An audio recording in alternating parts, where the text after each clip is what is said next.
ஒரு நாள் விநாயகர் தனது வாகனமான எலியுடன் பயணம் செய்து கொண்டிருந்தார். அவர் கையில் இருந்த மோதாகம் கீழே விழுந்தது. அதை எடுக்க முயன்றபோது விநாயகர் கீழே விழுந்தார். அதை பார்த்து வானத்திலிருந்து சந்திரன் சிரிக்க ஆரம்பித்தார். விநாயகர் மிகவும் கோபமடைந்தார்.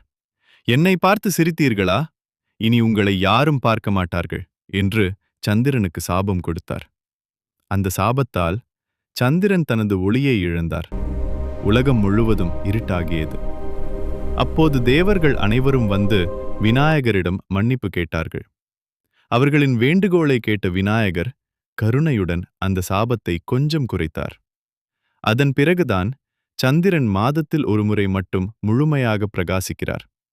அதனால்தான் விநாயகர் சதுர்த்தி நாளில் சந்திரனை பார்க்கக்கூடாது என்று கூறப்படுகிறது. ஓம் விநாயகாய நமக.